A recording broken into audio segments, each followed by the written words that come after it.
Good evening, everyone. This is Atika Kejriwal here, faculty and volunteer from Art of Living.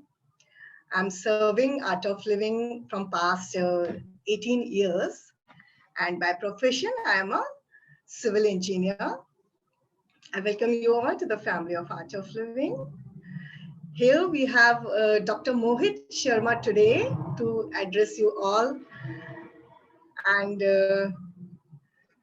to discuss about all COVID problems. Regarding Dr. Mohit, let me add him to spotlight. Uh, Dr. Mohit, can you please open your video? Jai Gurudev. Or you can, yeah, Gurudev, you can add a spotlight here. Add spotlight. Okay. So here we have Dr. Mohit Sharma with us. He has done his medical education in 2003 from Bikaner Medical College, Bikaner Government Medical College. And from there itself, he has completed his post-graduation, right, in general surgery. And in continuation with that, he has cleared a super specialty entrance for cardiovascular and thoracic surgery. He completed his super specialty in cardiac surgery in the year 2015 from SMS Medical College, Jaipur. And right now also, he is working as an assistant professor in the Department of Cardiovascular and Thoracic Surgery in SMS Medical College, Jaipur, Rajasthan. And during his career, he has published 40 outstanding research papers in various national and international journals. And I know him right from 2003 when he was in the final year of his medical college. We were doing Seva together for Art of Living in 2003. And from that time itself, I'm seeing him so dynamically, I should say, working everywhere in both his medical college, also doing all the social seva and actively in Art of Living also. And from there, I'm watching him closely all during his career also. अपने पूरे career में medical field में उनका सेवा और as a doctor itself it's a big सेवा पर साथ साथ दोनों सेवा चलती है उधर सर्जरीज भी चल रही हैं और इधर it's amazing. He attends everyone's calls except during the OT. आगे पीछे सबका कॉल अटेंड करते हैं ओटी से निकल के भी जो कॉल बच जाता है वो भी अटेंड कर लेते हैं it's so amazing with such major responsibilities he's taking care of all such small things and he is blessed that he gave life to all the surgeries he has done. That's a great blessing. I must say गुरुदेव की blessing है इनके ऊपर कि इनके हाथ से सबको जीवन ही मिलता है. इनकी तारीफ में जितना कहें उतना कम है. I would ask Bhaiya to continue with the session. Bhaiya, please continue. We have so many audience questions also. And I would Okay. request the audience also to, you can write questions on the chat box also. And I received all the questions which you wrote. Gradually, I'll take those questions also. Let me first ask Mohit Bhaiya to start the session. Okay. I think everyone understand English as well as Hindi. Hindi और English दोनों में चलेगा क्योंकि कुछ लोग English में ही सुनना पसंद करेंगे और few people are very used to with English है ना. अच्छा एक इसमें इम्पोर्टेंट चीज़ ये है कि आपके सबके क्वेश्चन वेलकम है बट एक थोड़ा सा पहले मैं टॉक अबाउट कोविड आपको थोड़ा सा इंट्रोडक्टरी टॉक दे दें उसके बाद मेरी वॉइस क्लियर है एम आई ऑडिबल ओके क्योंकि कुछ लोग अभी इसमें डाल रहे हैं नो साउंड नो वॉइस तो आई थिंक उनको अपना सिस्टम चेक करना चाहिए. ठीक है मैं हिंदी में भी बोलूँगा और इंग्लिश में भी बोलूँगा. ठीक है तो शुरू करते हैं. सबसे पहले कोविड-19 तो कब से कहानी शुरू हुई कैसे कैसे आया और फिर ये कैसे दुनिया में पेंडेमिक हुआ WHO के इस पे क्या क्या स्टैंड रहे इन सारे चीज़ों के ऊपर थोड़ा थोड़ा पॉइंट ऑफ डिस्कशन रखते हैं और फिर उसके बाद में, क्योंकि बहुत ज़्यादा चीज़ें तो इंटरनेट पर अवेलेबल हैं, so many things are already available on internet, तो उसके बारे पे अपन बहुत ज़्यादा बोलने से अपने को कोई बेनिफिट नहीं है। बट फर्स्ट ऑफ ऑल जो फियर फैक्टर है, उस फियर फैक्टर को रिमूव करने के लिए यहाँ बोलना बहुत ज़रूरी है। तो I am pointing the today's data, आज के डेटा क्या है, अगर आप गूगल पे डालेंगे तो आज के डेटा में इंडिया में टोटल नंबर ऑफ केसेस हैं 14.5 मिलियन। अच्छा, यहाँ डेटा में क्यों शेयर कर रहा हूँ, ताकि आप लोगों के दिमाग से वो भय निकले। जिन लोगों को मेरी लो वॉइस है तो वो लोग अपना सिस्टम चेक करें, because my voice is audible to all audiences. तो सभी लोग अपनी अपनी वॉइस को या अपने जो सेटअप है उसको एक बार इंक्रीज वॉल्यूम करके देखें। तो इंडिया में आज की डेटा में 14.5 मिलियन लोगों को कोविड है, नंबर 1। नंबर 2, रिकवर्ड है 12.7 मिलियन। यहां बात करेंगे अपन परसेंटेज की।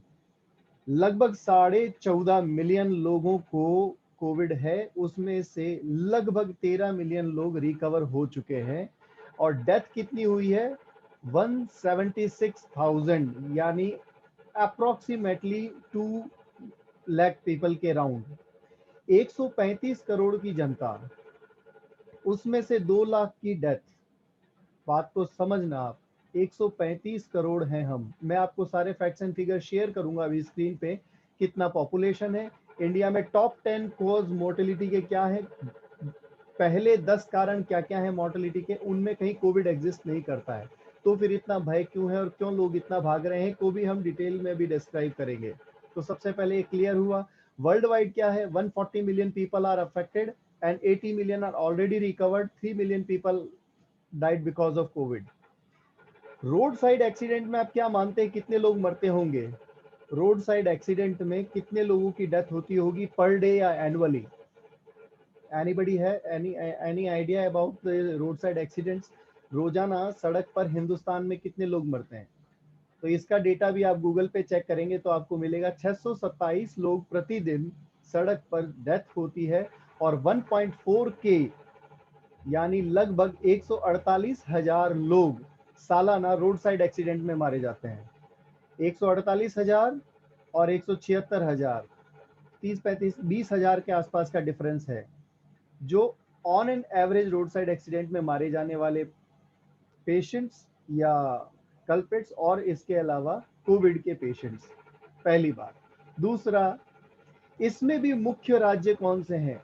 उत्तर प्रदेश, महाराष्ट्र और तमिलनाडु से 33% रोड साइड एक्सीडेंट्स की डेथ होती है। ये सारे डेटा और फैक्ट्स एंड फिगर के लिए मैं स्क्रीन शेयर कर रहा हूं आप लोगों को। सो share my screen with you, आप उसमें देख सकते हैं जो भी मैं फैक्ट्स एंड फिगर्स बता रहा हूं। ये लेटेस्ट डेटा कोविड का एक पिक है जो आप लोगों के लिए, देखिए 14.8 million total cases, recovered 12.8 million, death है 177 के। ठीक है, वर्ल्ड वाइड जो मैंने अभी आपको जस्ट बताया, इसलिए बता रहा हूँ कि आप लोगों को इसमें कोई भी फिक्शियस थिंग नहीं लगे और अपने दिमाग को बिल्कुल क्लियर रखें। अब इंडिया में टॉप 10 कॉज ऑफ मोर्टेलिटी क्या है, ये जानना बहुत जरूरी है। Top 10 causes of mortality in India.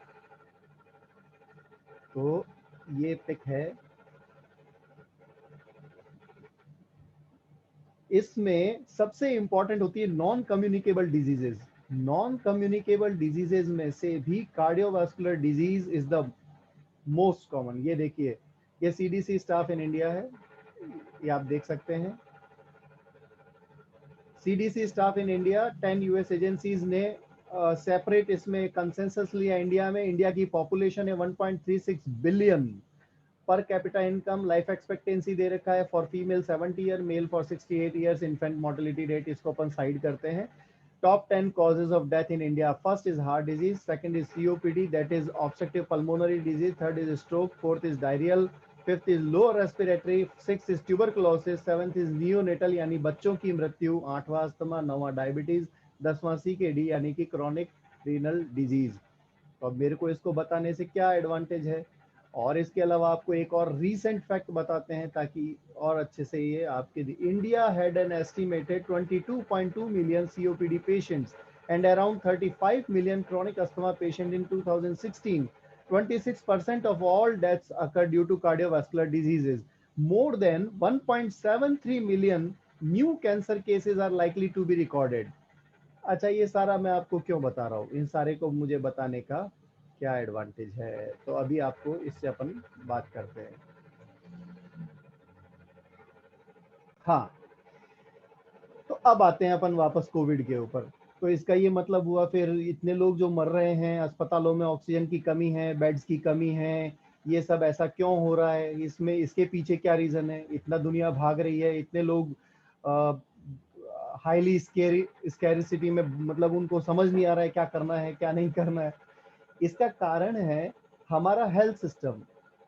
इसका कारण कोविड की भयावहता नहीं है, इसका कारण कहीं ना कहीं हम थोड़ा सा लैग बिहाइंड करते हैं। हम लोगों ने हेल्थ सिस्टम को बहुत ज्यादा अच्छे स्तर पर कभी बनाया नहीं, उसके ऊपर बहुत ज्यादा खर्चा किया नहीं। हमको नॉर्मल अस्पताल में जाना होता है, साधारण दवाएं लेनी होती हैं।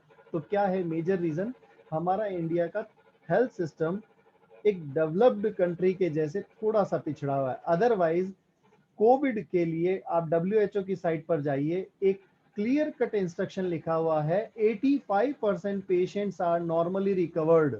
अभी आपको डेटा बताया, 85% मरीज बिना किसी दवा के रिकवर होते हैं। उसके पश्चात 10% ऐसे मरीज होते हैं जिनको अस्पताल में जाने की और दवा लेने की आवश्यकता होती है, 10%। अब मैं बात करूंगा उन 10% की भी। उसके बाद में बचे हुए 5 से 7%, मैंने 10 गलत बोला है, 15%, 85, 10 और 5, ये याद रखिए। तो 5% मरीज हैं जिन्हें आईसीयू और बेड की आवश्यकता है। WHO की साइट अभी खोल के देख सकते हैं, you can check right now, whatever I am saying is exactly the data. 85% patients are recovering without any medication. दूसरा, 10% लोग ऐसे हैं जिन्हें अस्पताल जाने की आवश्यकता है, भर्ती होने की आवश्यकता है या नहीं, इसमें अभी भी डाउट है। तो आप बेनिफिट ऑफ डाउट दे सकते हैं कि सपोज 50% भर्ती होंगे, 50% घर भी जा सकते हैं। एंड लास्टली, ओनली 5% पेशेंट्स, यानी 100 में से केवल 5 लोग ऐसे होते हैं जिन्हें आवश्यकता है अस्पताल में बिस्तर की और आईसीयू की। तो फिर इतनी भागा दौड़ी क्यों है? तो इसके पीछे कारण है नकारात्मकता को पकड़ने की प्रवृत्ति। जैसे पड़ोस में आग लग रही होती है तो हमको लगता है कि फायर ब्रिगेड मेरे घर पे भी खड़ी रहे, क्या पता अगर आग मेरे घर लग गई तो मेरा घर पहले से ही बुझा दे। हमारी माइंड की एक टेंडेंसी होती है नेगेटिविटी को पकड़ना। आप देखो न्यूज चैनल में क्या दिखाते हैं, आप न्यूज चैनल में एक भी कोई पॉजिटिव रिपोर्ट आती हो तो बताओ, या किसी की तारीफ आती हो तो बताओ। न्यूज़पेपर खोलिए या न्यूज चैनल खोलिए, you will find only negativity. इतने लोग मर गए, इतने लाशें जला रहे हैं। तो मैंने अभी आपको बताया रोड साइड एक्सीडेंट भी इंडिया में लगभग इतने ही होते हैं। रोड साइड एक्सीडेंट की क्वांटिफिकेशन और कोविड से मरने वालों का क्वांटिफिकेशन में डिफरेंस नहीं है। मोर और लेस कोविड से जो डेथ हो रही है उनमें वो सिक पेशेंट्स हैं। फिर किसी ने लिखा है kindly talk in English, few peoples are saying talk in Hindi, few peoples are saying talk in English, so I am trying to say in English and Hindi both. तो थोड़ा समझने का प्रयास करें और try to understand my language also, जो मैं बोल रहा हूँ। More or less roadside accident quantification of deaths are more or less equal to the quantification of the COVID deaths. Now तो फिर कोविड में अब हम कैसे प्रेडिक्ट करें कि कौन मरेगा और कौन बचेगा? How we can predict who will die in COVID और हु विल सर्वाइव? तो इसके लिए बड़ा आसान है। Top 10 cause of mortality I have already described. India में टॉप 10 कॉज क्या क्या है? पहला, कार्डियक। तो किसी कार्डियक पेशेंट को अगर कोविड होता है तो अपने को प्रिकॉशनरी मेजर्स की आवश्यकता है। Then we need precautionary measures. If a cardiac patient is affected by COVID, if a cancerous patient is affected with COVID, if a high blood pressure, if a comorbid condition patients are affected with COVID, then we need to take care of these kind of patients. Otherwise, young person like me and you and healthy lifestyle persons who are doing regularly yoga and practicing few practices like breathing techniques, pranayama etc., उनको कोई आवश्यकता नहीं है डरने की, उसका कोई कुछ नहीं बिगाड़ सकता। Not only COVID virus, other viruses are also far from that kind of persons. अच्छा, कैसे?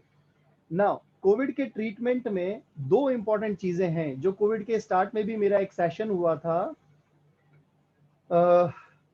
वो उसका लिंक आपको शेयर कर देंगे अतिका जी ग्रुप में, यूट्यूब पर है वो पूरा लिंक, कि कोविड में 2 things can protect you, only 2 things right now. आज की डेट में केवल दो ही चीजें जो आपको प्रोटेक्ट करती है। पहला आपका इम्यून सिस्टम, आपका immune response, how your body is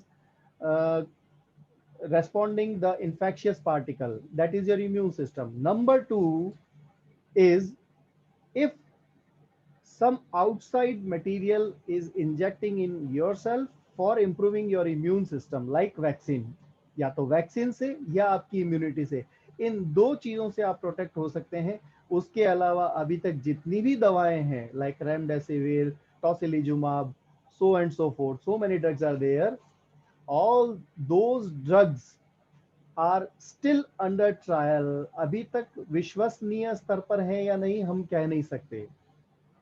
तो केवल दो चीजें हुई, पहला number 1 is your immune system and number 2 is vaccination. तो वैक्सीनेशन के ऊपर अपन अभी बहुत सारे क्वेश्चन लेंगे। इंडिया में कौन कौन सी वैक्सीन अवेलेबल है, वर्ल्ड वाइड कौन सी वैक्सीन आ रही हैं, और हमें कौन सी लगवानी चाहिए, हमारे लिए वैक्सीन कितना सेफ है, ये सारे क्वेश्चंस हैं। तो उनको almost I will cover all the sessions. Like जैसे इंडिया में कौन कौन सी वैक्सीन आ गई हैं, तो सबने नाम सुन लिए, कोविशील्ड का नाम सुन रखा है, कोवैक्सीन का नाम सुन रखा है, और अभी न्यूज़पेपर में हाल ही में आप सबको पता है स्पुतनिक भी इंडिया में अप्रूव हो गई है, तो स्पुतनिक भी बहुत जल्दी आने वाली है। और ये सारी जानकारी आप ऑलरेडी लेके बैठे हैं, तो फिर मैं कौन सी वैक्सीन लगवाऊं, मुझे कौन सी लगवानी चाहिए? All vaccine are safe. Number 1, आप कोई सी भी लगवाइए, सब सेफ हैं। नंबर 2, मैं कार्डियक पेशेंट हूँ तो मुझे वैक्सीन लगवानी चाहिए क्या? I am taking aspirin, if I M alcoholic तो मुझे लगवा लूँ क्या वैक्सीन? कोई दिक्कत तो नहीं होगी? कोई दिक्कत नहीं होगी, कोई प्रॉब्लम नहीं है। अगर आपकी उम्र 16 या 17 साल से ऊपर है, आप वैक्सीन लगवा सकते हैं, ठीक है। अच्छा, बच्चों में भी इसका ट्रायल नहीं हुआ है, तो स्टिल थोड़ा समय लगेगा वो ट्रायल के बाद। अच्छा, बच्चों में इम्यून रेस्पॉन्स ऑलरेडी अच्छा होता है because of their thymus gland. हम सब जैसे जैसे बड़े होते जाते हैं, हमारा इम्यून सिस्टम अकॉर्डिंगली चेंज होता जाता है। तो अब सवाल ये है कि हमारे इम्यून रेस्पॉन्स को हम कैसे सेट कर सकते हैं, कैसे सेट कर सकते हैं? ऐसा क्या खाएं, ऐसा क्या करें कि इम्यून सिस्टम रेस्ट करे या इम्यून सिस्टम अच्छा हो? जैसे एक एग्जांपल आपको देते हैं, जो भी वर्किंग पर्सन्स हैं, those who are doing regularly physical work, those who are going offices, those who are doing surgeries like doctors, those who are regularly doing few physical exercises, या मजदूर जो रोजाना सुबह शाम सिर पे वजन उठा के घूमते हैं या थोड़ा भी फिजिकली एक्सरसाइज कर रहे हैं, उन लोगों की डेथ लीस्ट है। और किन लोगों की डेथ रेट या ये थोड़ा सा ज्यादा अफेक्ट हो रहा है, वो है सिडेंट्री लाइफस्टाइल वाले। सिडेंट्री लाइफस्टाइल माने क्या? चद्दर ओढ़ के घर में पड़े हैं कि कहीं खिड़की से कोरोना आ तो नहीं जाएगा, अगला नंबर मेरा तो नहीं होगा, इस तरह के जिनके मन में भय है। कभी आपने सोचा एक थोड़ी सी देर के लिए, जस्ट अ बिट टाइम, कि आपके भीतर क्या ऐसी शक्ति है जो किसी भी रोगाणु से लड़ती है? Any sort of pathogen, there is inbuilt quality in your body that fight against any sort of pathogen, like any virus, any bacteria, any carcinogen, any sort of pathogen. तो आपके भीतर जो लड़ने की ताकत है, इसका नाम इम्यूनिटी है, और इसी को हम थोड़ा सा आध्यात्म की भाषा में कह सकते हैं consciousness. Your consciousness has power to heal itself, उसमें ताकत है। अगर जैसे बीइंग अ डॉक्टर मैं कहता हूँ कि आपकी बॉडी की एंटीबॉडीज में ये ताकत होती है कि वायरस से लड़ती हैं। तो फिर मेरा सवाल ये है कि इस एंटीबॉडी को ताकत कौन देता है? इस एंटीबॉडी के भीतर ये चेतना कौन देता है कि तुम इस वायरस से लड़िए या तुम इस वायरस से लड़ो? तो इस एंटीबॉडी को लड़ने के लिए या इस एंटीबॉडी को प्रेरित करने की ताकत आपके भीतर की पॉजिटिविटी या पॉजिटिव एनर्जी देती है। और ये पॉजिटिव एनर्जी कैसे आती है? ये पॉजिटिव एनर्जी अभ्यास से आती है। जो लोग यहाँ पर आर्ट ऑफ लिविंग का कोर्स किए हुए हैं, आई थिंक वो हाथ कर सकते हैं कि जिन जिन लोगों ने कोर्स कर रखा है वो सबको अच्छे से पता है इस चीज के बारे में कि आपके अच्छा सपोज हम ये सब जानते हैं कि किसी व्यक्ति का इंतजार करना और उस व्यक्ति के आने में सबसे ज्यादा तकलीफ दे क्या होता है? इंतजार करना। वेटिंग वेटिंग वेटिंग, आप इंतजार कर रहे हो। तो इसी तरह से मृत्यु आने से भयावह क्या है? मृत्यु का इंतजार करना। रोगी होने से भयावह क्या है? रोग के बारे में चिंतन करना। If you are thinking regularly about the disease, your mind is capturing those negative thoughts, और वही नेगेटिव थॉट्स आपको कहीं ना कहीं बीमारी में डाल देते हैं। आप बिल्कुल हेल्दी हैं। अच्छा चलो इसको ऐसे समझते हैं, इसको थोड़ा सा एक बड़ा आसान तरीके से समझते हैं। मेरे सामने है सपोज अजय सिंह जी का मैं अभी वीडियो देख पा रहा हूँ। अजय सिंह जी का जैसे चेहरा मेरे सामने बिल्कुल है, जिनका हैंड भी रेज है, क्वेश्चन अपन बाद में लेंगे। सपोज मैं अजय सिंह जी की 9 तारीफ करता हूँ, बढ़िया बढ़िया अजय सिंह जी आप क्या मुस्कुराते एकदम फर्स्ट क्लास दिखाई दे रहे हो, you are looking very smart, your smiling face is quite good and you are enjoying this session. And last में मैं कहता हूँ कि अजय सिंह जी आपके सिर पे थोड़े से बाल कम है। तो अजय सिंह जी को क्या याद रहेगा? कहा तारीफ करी डॉक्टर साहब आपने, मेरे सिर में बाल कम कह के सब काम खराब कर दिया। तो ये बाल कम वाली बात याद रही। हमारे मन की एक प्रवृत्ति होती है ऋणात्मकता को पकड़ना। इसी तरह से इस कोविड के बारे में हो, चाहे किसी भी डिजीज के बारे में हो, हम सबसे पहले उस ऋणात्मकता को पकड़ते हैं rather than the positive effects और पॉजिटिव थिंग्स। कोविड की पॉजिटिव थिंग्स सुनिए आप मेरे से। पिछले 1 साल में I did lot of things. जो मेरे को थोड़ा समय नहीं मिलता था वो सारा, जब मुझे थोड़ा भी समय मिला तो मेरी अंदर की सारी क्रिएटिविटी को मैंने समय दिया। Being Art of Living teacher, I took so many sessions. Last year 1 मई 2020 से डेली मॉर्निंग साधना एक ग्रुप शुरू किया था, और आज तारीख हो चुकी है 18 अप्रैल। 18 अप्रैल तक दैट ग्रुप इज कंटिन्यू। रोजाना डेली मॉर्निंग साधना का सेशन लेते हैं हम, और सारे लोग उसमें साथ में साधना करते हैं। If you all are interested you can join. तो इससे फायदा क्या है? आपकी पॉजिटिविटी को बनाने के पीछे प्राणों का संधान है, जिसे हम कहते हैं प्राणायाम, और साथ में है सुदर्शन क्रिया। सुदर्शन क्रिया और प्राणायाम एकमात्र ऐसी चीज है जिससे आप अपना पॉजिटिव सिस्टम को इम्प्रोवाइज करके नेगेटिव सिस्टम को डाउनवर्ड कर सकते हैं। अपने इम्यून सिस्टम को इम्यून रेस्पॉन्सिव बना सकते हैं। इम्यून सिस्टम रेस्पॉन्सिव कब होगा? When you are positive. अच्छा, मैं अपनी नेगेटिविटी को कैसे खत्म कर सकता हूँ? चलो अपन एक एग्जांपल लेते हैं। जिन लोगों को, आप में से अगर कुछ लोगों को कोविड हुआ होगा, तो जब आप हॉस्पिटलाइज हुए, आप ठीक होके जब आप घर पहुंचे, तो घर पहुंचने पर आपको डॉक्टर ने एक स्पायरोमीटर दिया होगा, है ना, कि इसमें आप फूंक मारते रहिए, या गुब्बारे फुलाने की कसरत दी होगी ताकि आपके फेफड़ों की एक्सरसाइज होती रहे।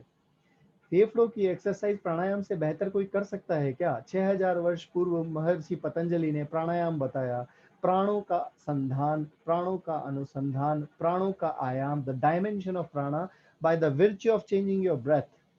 अपने श्वास की गति को संधारित करके अपने प्राणों को संतुलित करना, इससे बेहतर क्या होगा? तो ये बहुत सुंदर समय है वापस से उस एरा को समझने की, प्राणायाम को फिर से होल्ड करने की, जो लोग कर रहे हैं रेगुलर। जैसे मैं अपना एग्जांपल लेता हूँ, last year I was positive, 15 days का क्वारंटाइन था, but I was not having any sort of symptom. मुझे कोई सिम्टम नहीं था फॉर्चुनेटली, कोई जुकाम नहीं हुआ, कुछ नहीं, बस पॉजिटिव आ गए। अब बीइंग ए डॉक्टर आपको टेस्ट कराना होता है, टेस्ट में पॉजिटिव था। आई डिड 3 टाइम्स पद्म साधना। जो जानते हैं यहाँ पर लोग बैठे हैं, तो सुबह दोपहर शाम 3 वक्त आप साधना करो, मस्त रहो। आई टुक 2 सेशंस ऑफ योगा। उल्टा उससे जो लोग मेरे साथ जुड़े थे उनको बेनिफिट हुआ, प्लस मुझे बेनिफिट हुआ कि मेरी बॉडी एक्टिवेटेड थी, हर वक्त चार्ज थी, हर वक्त स्माइल थी। और after 3 weeks I asked those persons who were connected to me कि आपको कहीं भी लगा क्या पिछले 3 सप्ताह में मुझे पॉजिटिव कोविड था?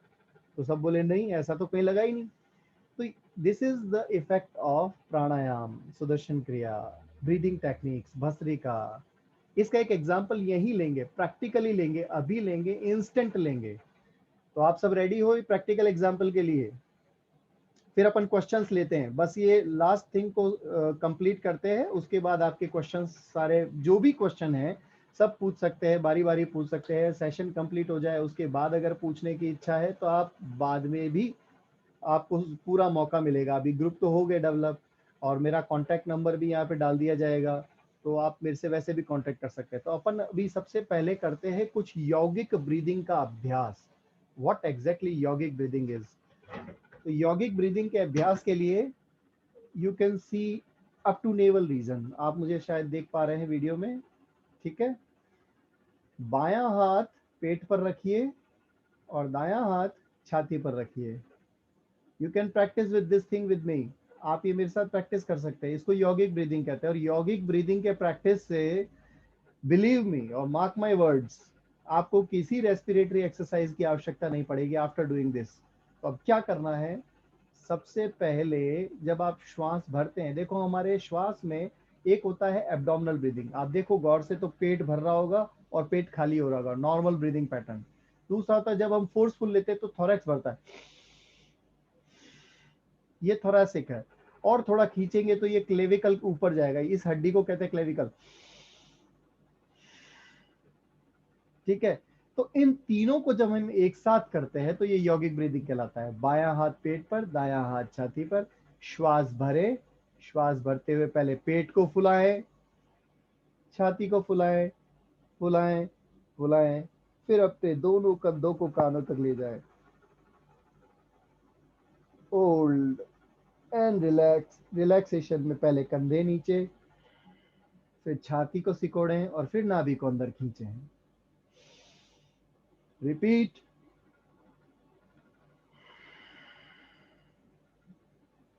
Once again repeat. पहले पेट बाहर, छाती बाहर, और श्वास लेते जाए कंधे कानों तक। कंधे ढीला, छाती को ढीला और पेट को भीतर।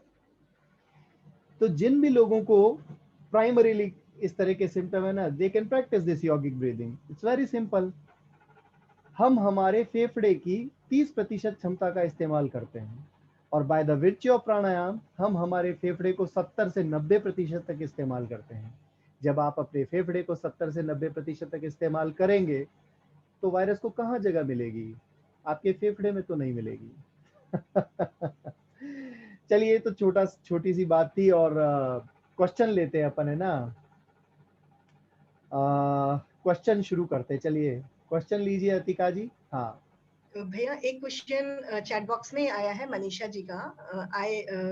She was infected in with COVID and she saying that she recovered in home quarantine but now since there is increasing day by day and all the news going on I am highly panicked and anxious from 3 days I am facing panic attacks and feel that I will have it again and I may die and so अगला on. Number मेरा तो नहीं होगा, ये भय आपको सताता है। अच्छा, कितने लोग हैं जिन्होंने पतंजलि योग सूत्र को पढ़ा है या जानते हैं? महर्षि पतंजलि ने एक योग सूत्र लिखा, पतंजलि योग सूत्र।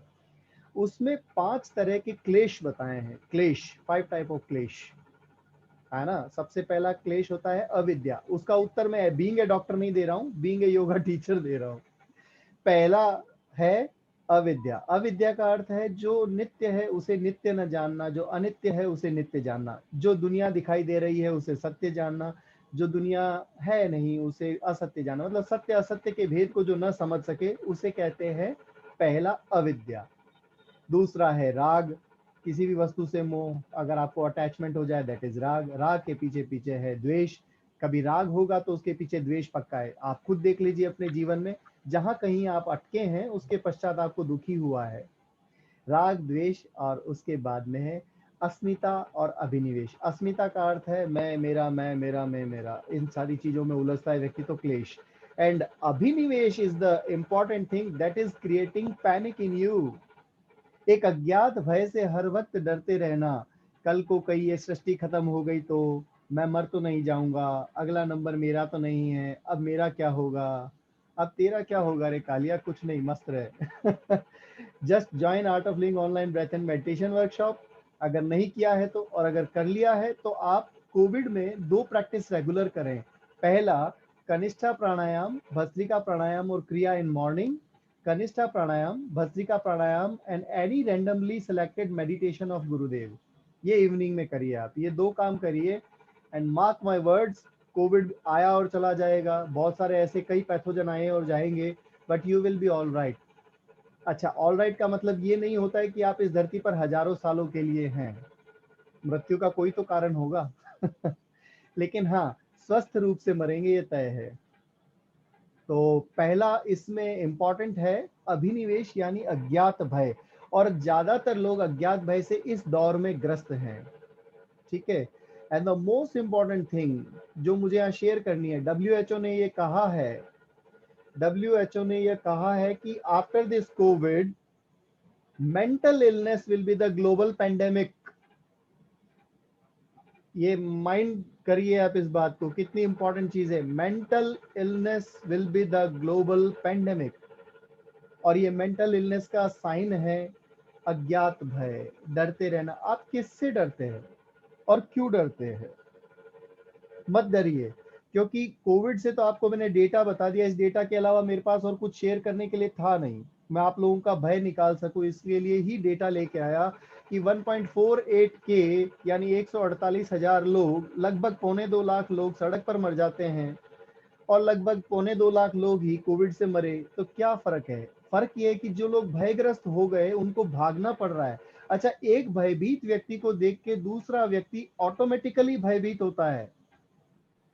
लास्ट ईयर मुझे याद है मेरे पास सबसे ज्यादा कॉल किस चीज के आते थे, डॉक्टर साहब बेड तो मिल जाएगा ना, मेरे लिए एक ऑक्सीजन और बेड का इस्तेमाल कैसे भी करके कितना भी पैसा ले लो करवा दो। मेरे मन में इच्छा होती थी कि बेड ऊपर तय करो तुम अपना, यहाँ सृष्टि पे बेड की जरूरत नहीं है, ऊपर अपना बेड फाइनलाइज करो, वहां ज्यादा जरूरत है। ये सब बकवास से कुछ नहीं होता। अभी अब सबसे ज्यादा कॉल किस चीज के आते हैं? अभी सबसे ज्यादा कॉल आता है कि डॉक्टर साहब जो मैं वैक्सीन लगवा रहा हूँ वो सही है क्या? अरे वैक्सीन सही है क्या पे तेरे दिमाग में ही प्रश्न है, तो उसका सॉल्यूशन मैं कैसे करूंगा? आप समझिए मेरी बात को। कोरोना वायरस 1920 में खोजा गया था, 1930 में इसका नामकरण हुआ, और पर्टिकुलर नामकरण इसका 1960 में हुआ। और अगर आप लोगों ने शाहरुख खान की एक फिल्म देखी हो, कुछ कुछ होता है, उस कुछ कुछ होता है में जॉनी लीवर का एक किरदार था अल्मेडा, है ना, अल्मेडा नाम से एक किरदार था। वो ऐसे ही एक साइंटिस्ट हुए अल्मेडा जिन्होंने इसका नामकरण किया था कोरोना वायरस।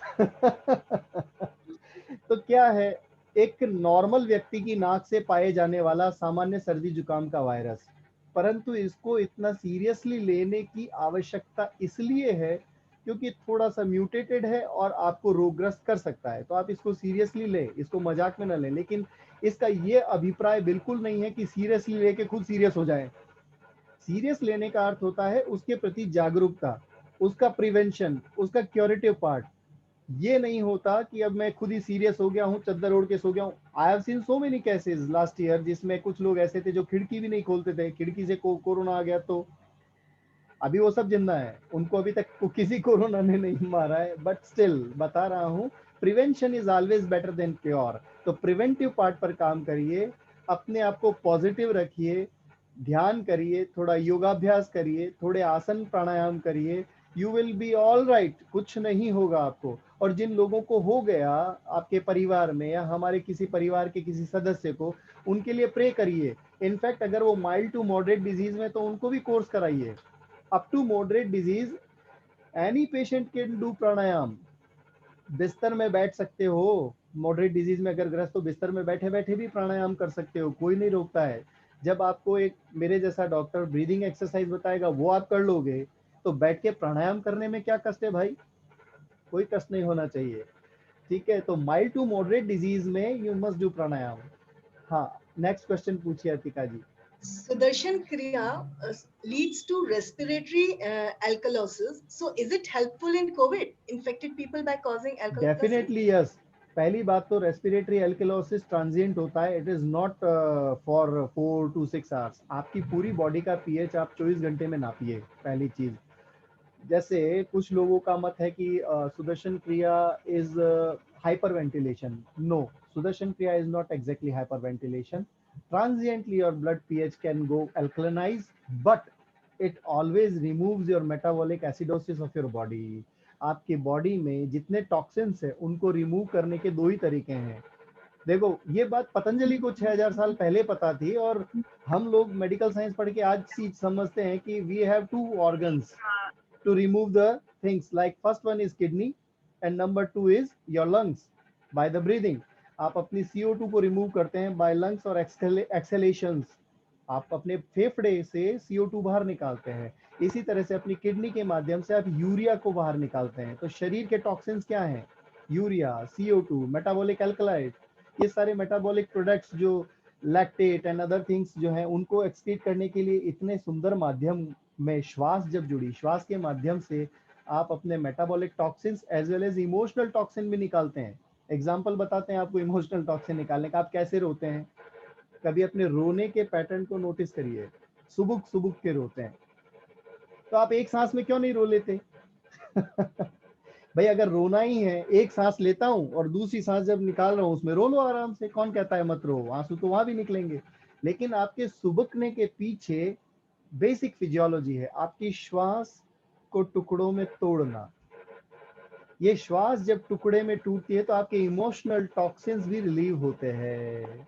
तो इसलिए emotional toxins as well as metabolic toxins breathing technique के माध्यम से खाली होते हैं। तो कोविड में, अच्छा कोविड में इसका क्या इम्पैक्ट है वो आप जानिए। वायरस से ज्यादा इंपॉर्टेंट उसकी पैथोजेनिसिटी है, और पैथोजेनिसिटी में आपकी बॉडी में इन्फ्लामेटरी प्रोसेस होता है। इन्फ्लामेटरी प्रोसेस, इन्फ्लामेटरी प्रोसेस का क्या अर्थ है? इन्फ्लामेटरी प्रोसेस का अर्थ है जैसे अगर आपके हाथ पर एक चोट लगी तो चोट लगते ही जरूरी नहीं सूजन आए, 3 4 5 घंटे बाद कई बार सूजन आती है। That is known as inflammatory process. तो वायरस से आप इन्फेक्ट हुए, अब आपकी बॉडी में एंटीजन एंटीबॉडी रिएक्शन होगा, देन इन्फ्लामेटरी प्रोसेस। और इन्फ्लामेटरी प्रोसेस में आपके लंग्स में कंजेशन शुरू होता है और बायलेटरल न्यूमोनाइटिस शुरू होता है, जब आप सब लोग जानते हैं उसके बारे में, सीटी score and all that things.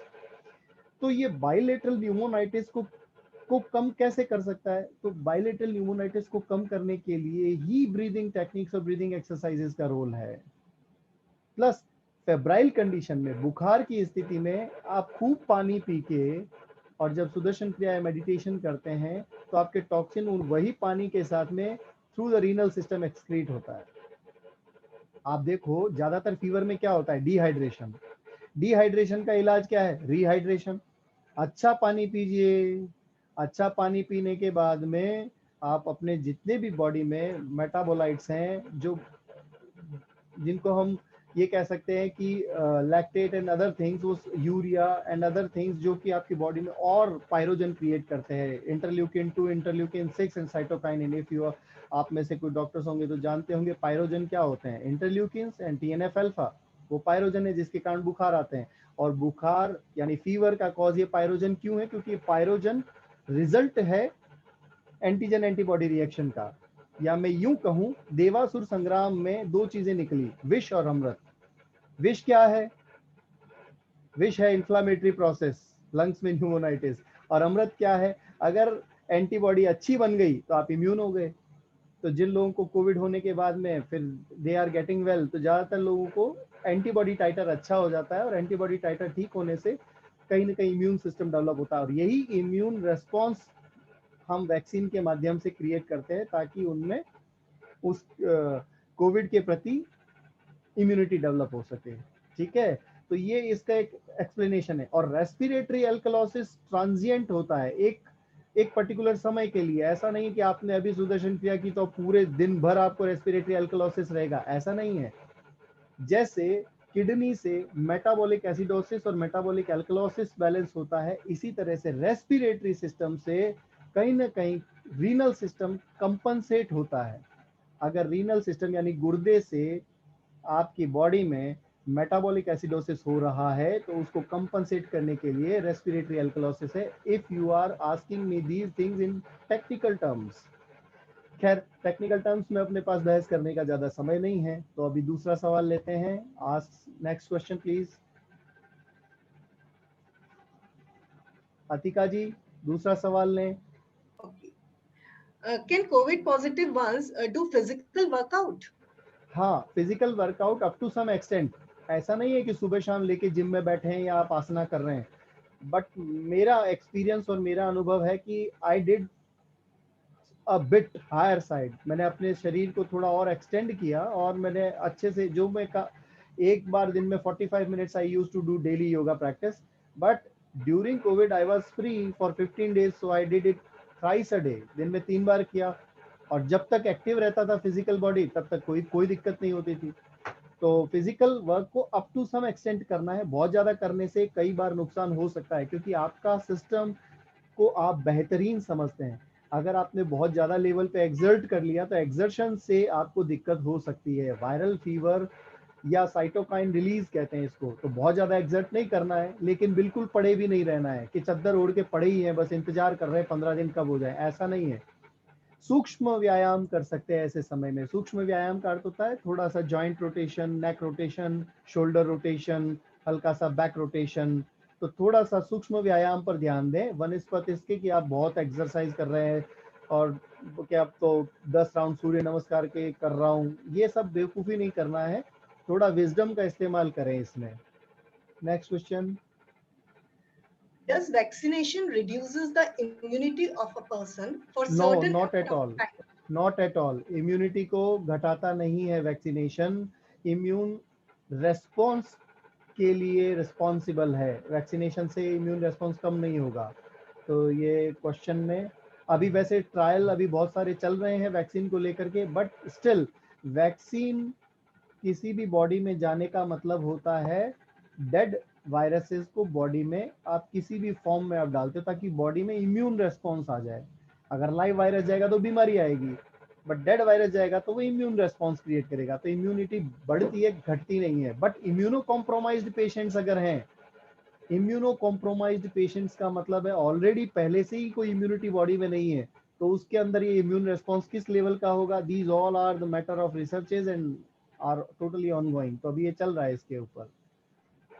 Next. It is seen the surge in COVID after vaccination. People who are getting affected are people who has been administered with single or both doses of vaccine. Why is it so? Pardon, वापस बताएं। It is seen the surge in COVID after vaccination.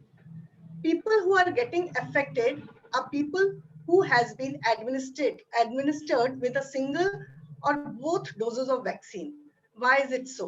Okay, you mean to say already taken twice doses but still people are positive after Yeah, vaccination. yeah. It can be possible. आप लोगों को इसको एक example देके समझाते हैं हम। नसबंदी का ऑपरेशन सब जानते हैं। अभी तो भारत बहुत आगे बढ़ चुका, लेकिन एक समय में नसबंदी होती थी। नसबंदी के बाद भी फीमेल प्रेग्नेंट हो जाती थी, तो क्या नसबंदी फेलियर होता था? नहीं। उसके पास में वो 15 दिन का गैप तो होता है ना। एग्जैक्टली जब आपने वैक्सीनेशन लगाया तो आपके पास 15 दिन है इम्यून रेस्पॉन्स बनने के लिए। Meanwhile if you are getting affected, तो जैसे सपोज आप सुपरमैन बन गए, वैक्सीन लग गया, आप तो हटा दिया मास्क वास्क और आ गए दुनिया में, आप तो आई एम वैक्सीनेटेड और मेरे को कुछ नहीं होगा। तो यहाँ पर करेक्शन है। If you are getting first dose of vaccine and if you are not taking any precaution, और आपने वैक्सीन लेने से जस्ट पिछले 4-5 days और within a week you are having any sort of contact with any positive person, then it is possibility that you can be also positive. तो इसमें कोई ऐसा घबराने जैसा कोई बात है नहीं, ये तो अच्छी बात है, कोई खास बात नहीं है। तो आप उसमें सिम्टोमेटोलॉजी पे ध्यान दो। अच्छा, एक इंपॉर्टेंट पॉइंट डिस्कस करता हूँ। पॉजिटिव और नेगेटिव पे ध्यान देने की जगह अपनी बॉडी की लैंग्वेज और सिम्टोमेटोलॉजी पे ध्यान दीजिए। आप सिम्टम्स क्या हैं, क्योंकि पॉजिटिव तो आप ठीक होने के बाद भी आ सकते हैं, और हो सकता है पॉजिटिव आप तब भी आ सकते हैं जब आपको कोई इन्फेक्शन, आपको लगता ही नहीं कि मेरी बॉडी में कुछ है, but still you can be positive. तो पॉजिटिव और नेगेटिव पे फोकस होने की जगह the important point is you must check out your physical symptoms like, do you have fever, do you have any sort of nasal discharge or rhinorrhea or watering eyes, any sore throat, ये symptoms पे आप ध्यान दो। या pneumonia, having respiratory rate higher side, if you are having respiratory higher side more than 25, आप देखो अपने सांस की गति 1 मिनट में 18 के आसपास होती है, 17, 18, 19। लेकिन अगर आपकी सांस की गति तेज है, आपको बुखार है, तो आप इसमें ध्यान दीजिए। अदरवाइज पॉजिटिव है, नेगेटिव है, बट आपको कोई कंप्लेन नहीं है, enjoy your life. How next. corona is spreading? Can even any mask be helpful to yes, save us from COVID? And the yes, person yes, having yes. chronic disease can save themselves? Mask preventive measure है। Suppose आपके घर में एक खिड़की है और आप जिस जगह रहते हैं वहाँ आंधी आती है, सैंड स्टॉर्म, समझते हैं आप सैंड स्टॉर्म का मीनिंग? क्योंकि ऑल ओवर इंडिया से जुड़े लोग हैं तो आई डोंट थिंक किसी किसी को सैंड स्टॉर्म आंधी का मतलब पता होगा। तो आंधी आती है और आपकी खिड़की खुली है और उसमें कोई जाली नहीं है, क्या होगा? रेत ज्यादा आएगी अंदर। But if you are having a net, iron net और any sort of net in your window, तो आंधी कितनी भी चले रेत कितनी कम आएगी वहां। तो एग्जैक्टली मास्क का यही रोल है। मास्क वायरल लोड को कम करता है। If you are wearing a mask and both persons are wearing mask, तो वहाँ वायरल लोड कम होगा। और कम वायरल लोड आपको जब अफेक्ट करता है, कम वायरल लोड, तो इतना डेड कॉम्प्लिकेशंस नहीं होते। The most important thing is also viral load. जैसे रेमडेसिविर है, इंजेक्शन रेमडेसिविर क्या करता है? बॉडी में वायरल लोड को कम करता है। वायरस को, जो चीज जिंदा ही नहीं है उसे कोई मारेगा क्या? Virus is not a living organism, virus is ये नॉन लिविंग ऑर्गेनिज्म, तो जो है ही नहीं उसको कोई मार नहीं सकता। But viral load is directly proportional to your symptoms, is directly proportional to the gravity of the disease. So if you are reducing the viral load, so definitely mask is preventive measure. And the another preventive measure, you know, अपने हाथों को बार बार clean करना और sanitise करते। If you are sanitising your hands regularly, तो जहां भी आप टच कर रहे हैं वहां से भी आप वायरल लोड को ले सकते हैं, तो आप उस वायरल लोड को भी धीरे धीरे कम करते हैं। तो बार बार हाथ साफ करना, मास्क लगाना, ये प्रिवेंटिव मेजर्स है। Social distancing is also preventive measure. Preventive measure is good always. Prevention is definitely better than cure. आप बीमार होके ठीक हो, इससे बेटर है प्रिवेंट करें अपने आप को। अच्छा, क्रॉनिक इलनेसेस में थोड़ा खतरा ज्यादा होता है, like COPD, asthma, blood pressure, coronary artery disease या any sort of heart disease. These sort of illnesses में कोविड के पेशेंट्स को थोड़ा एक्स्ट्रा प्रिकॉशनरी मेजर्स का ध्यान रखने की जरूरत है, क्योंकि ऑलरेडी बॉडी रेस्पॉन्ड क्या करेगी वो उसे नहीं पता। एक नॉर्मल इम्यून सिस्टम, एक नॉर्मल बॉडी, हेल्दी बॉडी का रेस्पॉन्स बहुत अच्छा होता है किसी भी बीमारी के लिए। But suppose a person is having cancer or a person is having any sort of cardiac illness, उसकी बॉडी कोविड को रेस्पॉन्स बहुत पुअर रेस्पॉन्स करती है, तो उसमें इन्फेक्शन के चांसेस और डिजीज के होने के चांसेस ज़्यादा हैं। और मॉर्टेलिटी भी उन्हीं में हायर देखी गई है जो क्रॉनिकली इल हैं। तभी मैं आपको बता रहा हूँ, जो ये जैसे इसकी केस फेटेलिटी रेट है, इस डिजीज का केस फेटेलिटी रेट है 0.04 से 0.06%। What does it mean? What is case fatality rate? Case fatality rate means per 1000 cases how many patients are dying. That is case fatality rate. Suppose if I am saying case fatality rate in European countries 0.04, in India 0.04 to 0.06%, तो 0.06% it means 1000 में से 6 लोग, 1000 मरीजों में से, 1000 स्वस्थ लोगों में से नहीं, 1000 मरीजों में से 4 या 6 लोग हैं जो खतरे में, जिनको तकलीफ हो सकती है या जो मर सकते हैं। ये चीज है। Next question.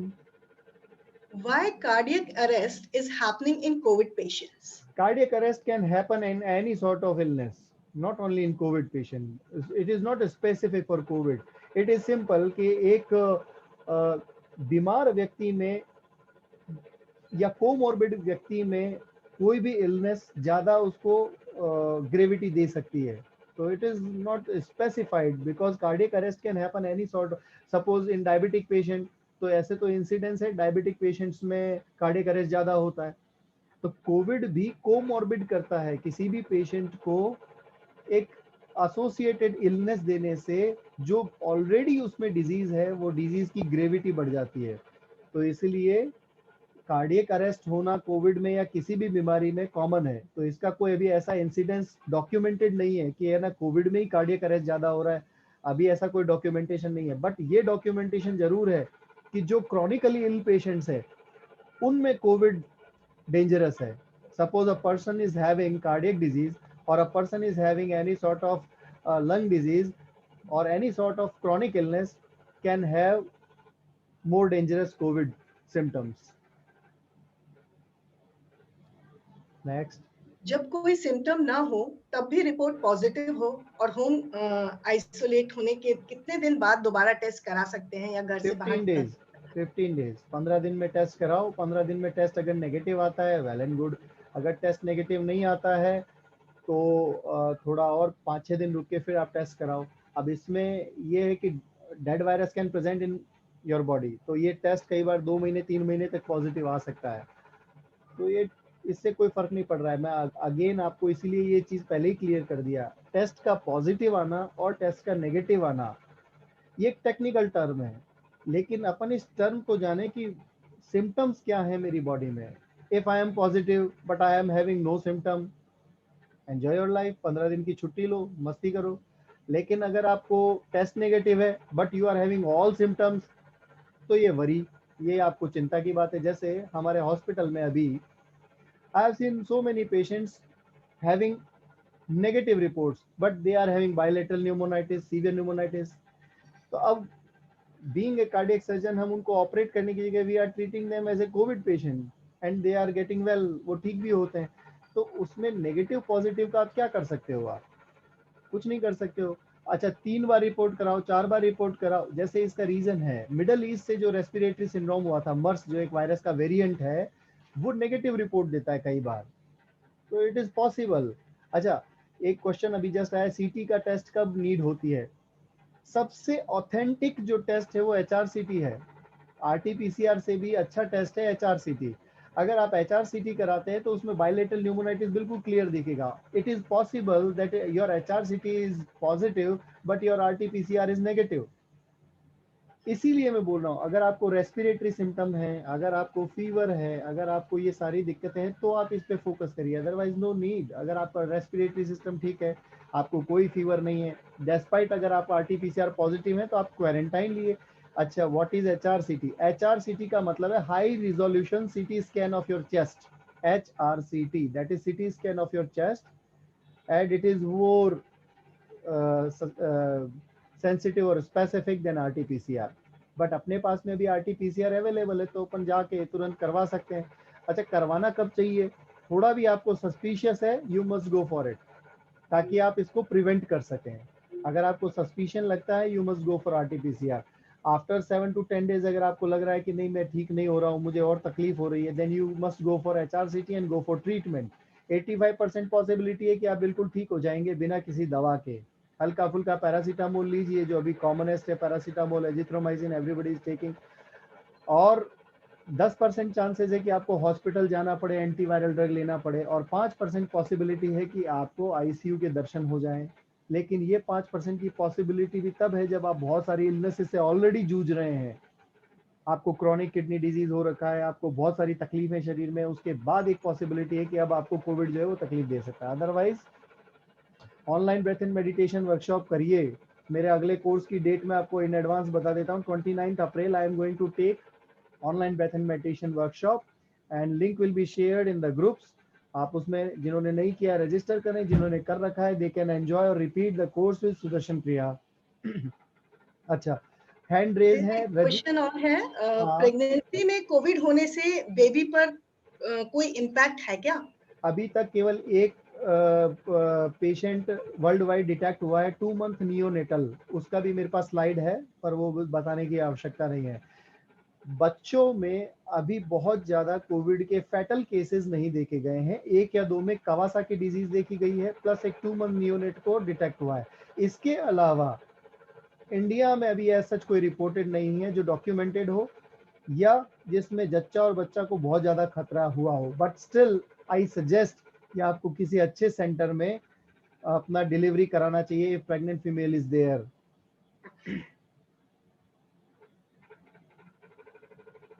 रजनी जी आपका हैंड रेज है तो you can ask with unmute, आप अपने आप को अनम्यूट करके आप पूछ सकती हैं, पूछिए।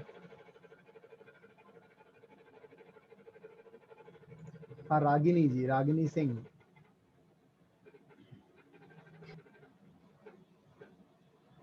अनम्यूट कर पा रहे हैं आप? अच्छा ये मैंने अभी आपके ऑप्शन आ रहा होगा अनम्यूट का, आप अनम्यूट करिए। हाँ हो गया अनम्यूट। Good evening sir.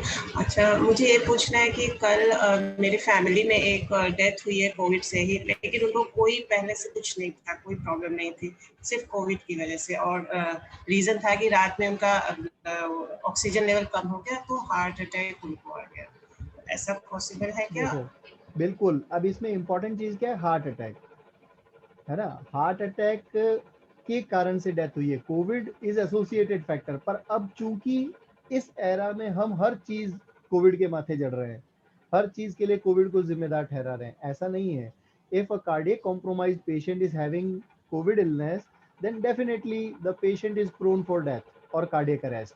तो इसलिए उसमें आप कोविड को लेकर के भ्रम नहीं पालिए, इम्पोर्टेंट है cardiac arrest because of their cardiac illness. अब ये चूंकि एसोसिएटेड फैक्टर है, डेफिनेटली ऐसे में तो कोई भी कोमोर्बिड कंडीशन होगी, तो अगर हर्पीज का इलनेस भी हो जाता उनको और कोई दूसरा वायरल इलनेस भी होता तो भी उसमें वही कंडीशन आती। तो इसलिए उसमें अपना थॉट प्रोसेस को थोड़ा सा पॉजिटिव रखिए कि खाली COVID is not the reason. Sir एक और क्वेश्चन है, मेरी सिस्टर जब भी सुदर्शन क्रिया करती है तो उसको ऐसा लगता है उसकी तबीयत थोड़ी खराब सी हो रही है, बॉडी पेन बढ़ रहा है, ऐसा कुछ। वो गलत तरीके से कर रही है, उसको बोलो रेगुलर संडे का फॉलो अप अटेंड करे ताकि उसके प्रैक्टिस में कुछ करेक्शन होने की आवश्यकता है, ऐसा होता नहीं यूजुअली। आज भी मैंने उसको कराया था अच्छा, फॉलो इसका अप। कारण बता देते हैं आपको। सांस छूटने से इंसान मरता है, सांस लेने से थोड़ी मरता है, और सुदर्शन क्रिया तो तरीके से सांस लेना है। अगर आप तरीके से सांस लेंगे तो आपको शरीर में पेन कैसे हो सकता है?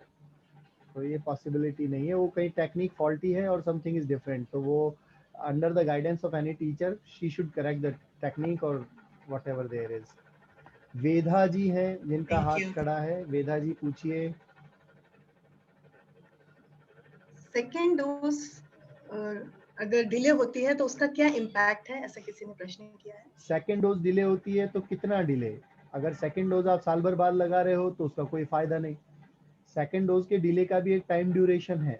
टाइम ड्यूरेशन से मीनिंग है, जैसे अभी पहले आया था कि लगभग 28 डेज का गैप होना चाहिए, फिर उसके बाद में एक आया कि भाई more than 1 month is good.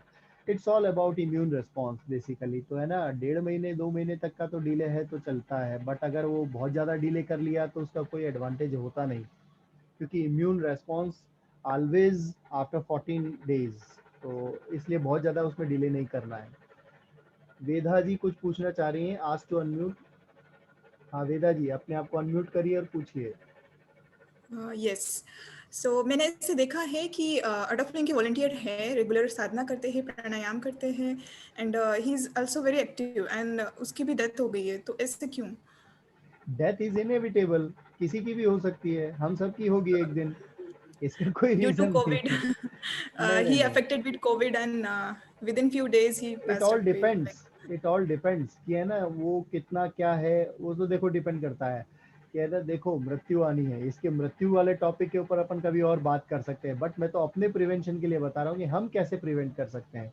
हम एक एग्जाम्पल को स्टैंडर्डाइज नहीं कर सकते कभी भी कि एक व्यक्ति का ऐसा हुआ, तो 135 करोड़ की पॉपुलेशन है, इसलिए इट ऑल डिपेंड्स कि है ना। हम यहाँ पर मृत्यु को रोकने या किसी को, ऐसा तो कभी पॉसिबल ही नहीं है कि हम कर पाएंगे, है ना। इंसान मृत्यु पर विजय नहीं प्राप्त कर सकता, लेकिन हाँ अपने मरने के कारणों पर ध्यान देके उसको करेक्ट कर सकता है कहीं ना कहीं। अच्छा, यंग था, यंग डेथ हो गई, बहुत सारे यंग डॉक्टर्स की डेथ हुई है, हुआ है ना ऐसा, और they all were physically fit, mentally fit देवर, बट स्टिल। तो एक सपोज करते हैं कि अगर कोविड एरा नहीं होता, एक पल के लिए कल्पना करते हैं कि यह एरा कोविड एरा नहीं होता, तो जो यंग डेथ हुई है तो वो रोड साइड एक्सीडेंट में भी तो पॉसिबल थे, इसलिए मृत्यु इज इनएविटेबल। आप उस पे को कभी फोकस करिए ही मत, क्योंकि जब आनी है तब आनी ही है, वो आप अपनी एज लिखा के लाएं। बट हाँ, पुरुषार्थ से न मतलब नाता नहीं तोड़ना है, तो साधना एक पुरुषार्थ है, पुरुषार्थ करने से हम क्या कर सकते पे हम फोकस होंगे, रादर की मेरी नियति मेरे को क्या कहती है। बाल किशन जी, आज बाल किशन जी कुछ पूछना चाहते हैं? आप अनम्यूट करिए बाल किशन जी पहले। अनम्यूट। हाँ, जय गुरुदेव जय सर। गुरुदेव। हाँ सर क्या जल नेति भी इसमें फायदा कर सकती है क्या? बिल्कुल, जल नीति 100% फायदा करती है। जो लोग भी जल नीति जानते हैं, अभी एक देखो किसी ने पूछा था भाप और ये और वो, व्हाट्सएप का ज्ञान, फेसबुक का ज्ञान है ये सारा, भाप भाप ये जो भी है ना, वो सब ठीक है, आप लीजिए, steam inhalation is good, but jal neti is really a perfect science to improvise the Covid. मतलब आप सपोज पानी से अपने नाक को धो रहे हैं, तो चांस ही नहीं है कि वायरस उस आपकी म्यूकोजा पर कहीं ना कहीं टिकेगा। इनफैक्ट आपको अगर रिमाइंड कराते हैं, पुराने जमाने में लोग नाक में घी या तेल लगा के रखते थे, सरसों का तेल या देसी घी। नाक में जब आप कोई भी ऑयली सब्सटेंस को लगा लेते हैं तो उसके बाद भी वायरस का अटैचमेंट आपकी नेजल म्यूकोसा पर प्रोटेक्ट होता है, क्योंकि वायरस का जो शील्ड है वो भी उस फैट के अंदर डिसॉल्व होने जैसा होता है। तो इट इज वेरी गुड। अगर आप जल नीति करते हैं बहुत अच्छा है। अगर आप नाक में घी या तेल भी थोड़ा सा लगा के रखते हैं तो it is also protective for COVID infection. Thank you sir. Deepak ji पूछिए। जय गुरुदेव। हाँ मैं ये पूछना चाह रहा था कि एक बारी अगर बॉडी में इंटेलिजेंस आ गई एंटीबायोटिक बनाने की, तो ये मेमोरी हमेशा रहेगी या कुछ टाइम के बाद फेड हो जाएगी? इसमें अभी चूंकि अंडर प्रोसेस है, रिसर्च ऑनगोइंग है, बट स्टिल जैसे सपोज एक व्यक्ति पॉजिटिव हुआ और अब ठीक हो गया तो उसकी बॉडी के अंदर मेमोरी है एंटीबॉडीज की, बट स्टिल पॉसिबिलिटी है कि वो 6 महीने 3 महीने 8 महीने बाद वापस इन्फेक्ट हो सकता है। इसीलिए अभी प्रिवेंटिव पार्ट पे हम जोर दे रहे हैं, क्योंकि अच्छा इसके पीछे एक बहुत सुंदर कारण बताते हैं। जुकाम से कभी आप प्रोटेक्ट हो सकते हैं क्या? एक साधारण जुकाम से जब प्रोटेक्ट नहीं हो सकते तो ये वियर्ड जुकाम है। साधारण जुकाम की जगह ये वियर्ड जुकाम है, इसीलिए इसका स्ट्रेन बार बार म्यूटेट करता है। आपको साल में 3 बार जुकाम होगा। पहला जब होली के आसपास, दूसरा जब होली जाती है, गर्मियां आती हैं और गर्मी खत्म होती है और बरसात शुरू होती है, वर्षा ऋतु के आसपास, और तीसरा दिवाली के आसपास। सीजन 3 टाइम जब चेंज होता है तब आपको जुकाम होता है। और आप ये देख लेना इस साल में जो ये फर्स्ट वेव, सेकंड वेव और थर्ड वेव जिसे हम कहते हैं, ये वेव एग्जैक्टली वही सीजन को फॉलो करती है। होली के बाद से आप देख लीजिए, है ना, सेकंड वेव, तो होली के बाद म्यूटेशन हुआ और ये जुकाम ने अपना परिवर्तित रूप दिखाया। अब नेक्स्ट होगा जब बारिश का सीजन शुरू होगा और बारिश के सीजन के आसपास, एंड लास्टली जब ये दिवाली के आसपास जब वापस सर्दियां शुरू होने लगती हैं तब फिर से जुकाम शुरू होता है। तो इसलिए क्या है, इसमें परमानेंट इम्यूनिटी हो जाए जरूरी नहीं, और जितने वायरस हाई इन्फेक्शस होते हैं उनमें इम्यूनिटी का बन पाना थोड़ा मुश्किल होता है, बट ये है कि हाँ उनकी फिर फैटिलिटी भी कम होती है। हाँ पार्थ, दत्ता पार्थ जी पूछिए।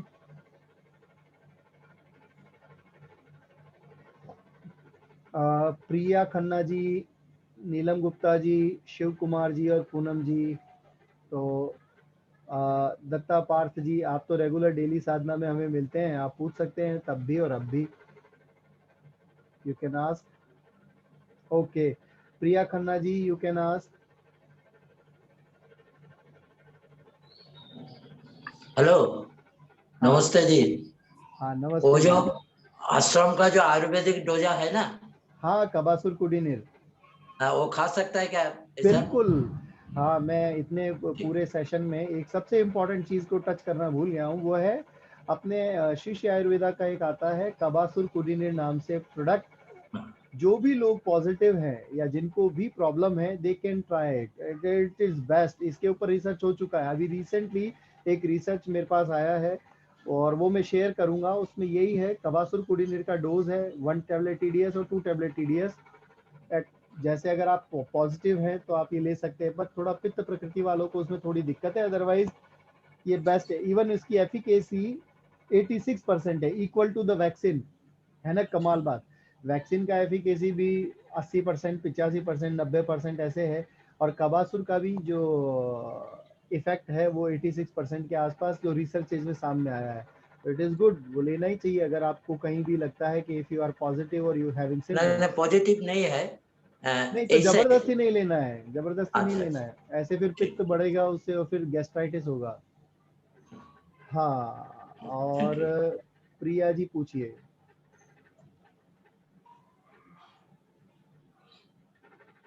जय गुरुदेव। हाँ इस टाइम पे जो लोग भी बुखार हो रहा है, जो भी बुखार हो रहा है, मतलब सभी लोग ये बोल रहे हैं कि मान के चलो कोविड ही है। जबकि अगर मैं हैदराबाद में रहती हूँ तो अगर हैदराबाद की बात करें तो लास्ट वीक भी यहाँ बारिश हुई थी, लास्ट टू लास्ट वीक भी यहाँ बारिश बहुत हुई थी, मतलब रात को, दिन में नहीं, लेकिन हाँ मतलब मे बी ना कि वो वायरल भी हो सकता है। वो कोविड एक नाम सुनने से ही थोड़ा एक डिप्रेशन सा होने लगता है कि कोविड है, नहीं भी होगा तो सारी चीजें अपने आप लगने लगती है। अच्छा गले में कुछ हो रहा है, अभी ये कुछ हो रहा है तो क्या देखो करना ऐसा चाहिए? है, अगर ऐसा लगे ना तो एक अपनी ब्रीदिंग पैटर्न को थोड़ा सा फॉलो करो। अगर आपका ब्रीदिंग पैटर्न थोड़ा सा डिफरेंट है, रूटीन में आप 18 सांस प्रति मिनट लेते हैं, तो ये कहीं बढ़ तो नहीं गया।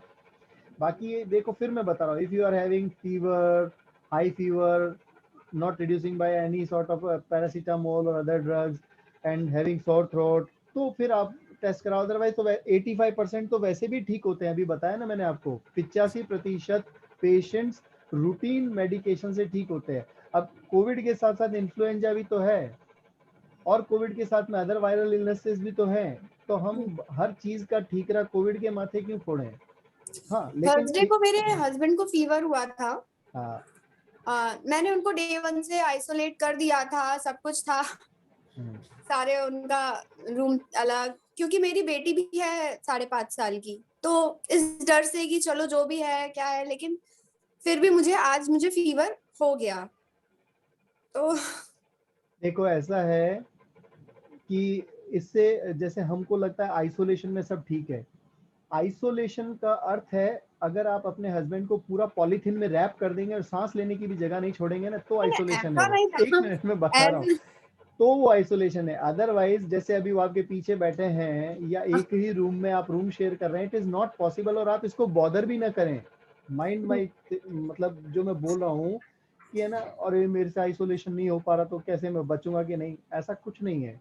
माइल्ड इलनेस के कारण से अब ठीक है, जितना आप कर सकते हैं उतना तो आप कर ही सकते हैं। एवरी टाइम जैसे आप अपने सैनिटाइज करते रहिए हाथ को हर वक्त, जैसे आप दिन में 1-2 बार नहा सकते हैं, या जो ड्रॉपलेट बॉन्ड है वायरसेस को, उसका थोड़ा ध्यान रख सकते हैं। इसके अलावा आप क्या कर सकते हैं? इसके अलावा ये कर सकते हैं, बढ़िया डाइट फॉलो करें घर में, अच्छा डाइट प्लस इम्यून किट जो आते हैं, जो अपने, अगर if you are connected with Shri Shri Tattva, तो जिसमें शक्ति ड्रॉप्स है और हल्दी है प्लस अमृत है, और ये जो जितनी चीजें हैं उसको अपने डाइट में ऐड कर लें। जो पानी पिए उसमें शक्ति ड्रॉप डाल लीजिए, इट्स वेरी गुड।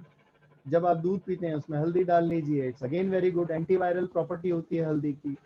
तो ये सारी चीजों से आप ज्यादा अच्छे प्रोटेक्टेड रह सकते हैं, रादर बहुत मेहनत करके और एक कमरे में बंद कर दिया मरीज को, और कमरा के नीचे से आप थाली सरका रहे हैं खाने की, और फिर वो खाना खा के नीचे से थाली सरका रहे हैं जेल के कैदी की तरह। ऐसा कुछ करने की आवश्यकता नहीं है। हाँ पूनम जी पूछिए। पूनम जी, जतेंद्र जी, पार्थ जी, अजय सिंह जी, पल्लवी जी, बहुत सारे लोग हैं, प्रश्न बहुत हैं, सेशन तो बहुत लंबा हो गया। जय गुरुदेव भैया।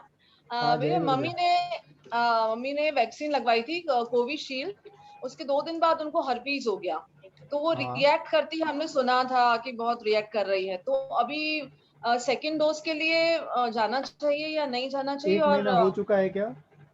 नहीं, अभी नहीं हुआ 1 महीना। 1 महीना वेट कर लो। और हाँ, पहले हर्पीज एक्टिव डिजीज में वैक्सीन नहीं लगवाना है। ओके। एक्टिव डिजीज में कोई भी वैक्सीन कॉन्ट्राइंडिकेटेड है। Suppose you are having sore throat, vaccine नहीं लगवाना है। यू आर हैविंग फीवर, नहीं लगवाना है। आपको कोई एक्टिव इलनेस है, उसमें आपको वैक्सीन के लिए नहीं जाना है। अगर आपको कोई कोमॉर्बिड कंडीशन भी है, लेकिन वो कोमॉर्बिडिटी की कंडीशन में आपको कोई और तकलीफ है साथ में, तो नहीं जाना है। तो थोड़ा सा वेट कर लीजिए। और हर्पीज के लिए आप जो आपकी मेडिसिन चल रही हैं, हरपैक्स वगैरह जो टैबलेट चल रही होंगी, वो चलने दीजिए। जब हर्पीज से थोड़ा सा ठीक हो जाए तब आप अपना नेक्स्ट डोज ले लीजिए, कोई दिक्कत नहीं है। बट वो डर रही है अभी नहीं सेकेंड नहीं, डोज डरने का जरूरत कोविशील्ड नहीं के है। लिए, बहुत नो रिएक्ट कर नो, रही है। तो कोई can she go for Covaxin? Because नहीं नहीं। कोवैक्सीन के जो जो रिएक्शन कम है, ऐसा जो सुना है। देखो इसमें जो पहला डोज लिया है हाँ, वही अपने को सेकंड डोज प्रेफर करना है, क्योंकि अभी इसके डेटा नहीं आए कि आपने पहला कोवैक्सीन लगाया तो अगला कोविशील्ड, ऐसा नहीं है। दोनों का ओके। प्रोडक्शन डिफरेंट है, दोनों का इम्यून मैकेनिज्म डिफरेंट है। तो जो आपने पहली डोज जिसकी लिया है वही आप सेकंड डोज की लीजिए। दोनों डोज कोवैक्सीन के बाद में ले लें? नहीं, 1-1.5 महीना पहले, ऐसा पॉसिबल है? ऐसा नहीं है, जो आपने फर्स्ट डोज जिसका लिया है नेक्स्ट आप उसी का ओके, लीजिए। ठीक है। ठीक है, ठीक है। अच्छा, थैंक यू। अपने इस सेशन में एक चीज मैं आपको नोटिस करा देता हूँ। You can write down my number, so that after this session you can text me or you can send WhatsApp message to add on your daily Sadhana group। और अभी आया इसमें कि मुझे डेली साधना में जुड़ना है या जो भी मेरा कोर्स हो रहा है उस कोर्स से रिलेटेड जानकारी चाहिए, तो इसके लिए आप मेरा नंबर नोट कर लीजिए और मेरे नंबर पे व्हाट्सएप से मैसेज कर सकते हैं। My number is 9414223050 9414223050। मैं यहाँ चैट बॉक्स में भी सभी के लिए डाल देता हूँ मेरा नंबर, ताकि आप इस पे मैसेज करके डेली मॉर्निंग साधना में ऐड हो सकते हैं। एज वेल एज जो नेक्स्ट मेरा कोर्स है, उस नेक्स्ट कोर्स के लिए you all can be part of that course, है ना। उसमें repeaters are allowed, as well as those who want to join for first time and experience the Sudarshan Kriya, they can join। ठीक 3 है। दिन के बाद भैया स्वामी आत्मानंद जी जो अपने बहुत सीनियर इंटरनेशनल फैकल्टी हैं, उनका भी कोर्स है। 22 अप्रैल से उनका कोर्स भी स्टार्ट है। It is very rare that we are getting the dates from such senior faculty of Art of Living for initial level courses. Otherwise, he is normally taking all higher level courses. So all the information regarding the courses will be shared in the groups. Your number and morning sadhana timings will be shared in the group. So it's not an issue. Everything will be shared in the group. Just be in the group and watch the informations. And I think the session is too long now. We can. मेरी इच्छा थी can we meditation post the कराने message? की, but अभी session is very long, तो अभी है Yes. ना meditation will not possible. But हाँ, अपन ऐसा सेशन और बाद में और करेंगे, तो और क्वेरीज या जो भी है तो वो भी सॉर्ट आउट होगी। ठीक है, तो अपने क्वेश्चंस के साथ में you can be with touch in with me, और मुस्कुराते रहिए, न फंसे न फंसाएं, हंसते रहें हंसाते रहें। गुरुदेव कहते हैं हमेशा हंसो और हंसाओ, मत फंसो और मत फंसाओ, और मुस्कुराते रहो। ये आशीर्वाद भी है और आदेश भी। इतना सुंदर कौन कहता है। कोविड में सबसे ज्यादा इसी चीज की जरूरत है, मुस्कुराते रहो। ये एक आशीर्वाद भी है और आदेश भी। ठीक है। Thank you so much, Bhaiya, for sparing your precious time for all of us.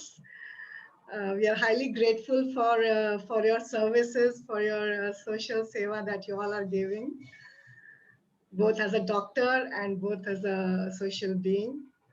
Thank you so much. We'll keep in touch. I'll post your number also in the group and the morning sadhana link and the course this week and the next week. 2 consecutive weeks we are having courses. Both the information will be available on the.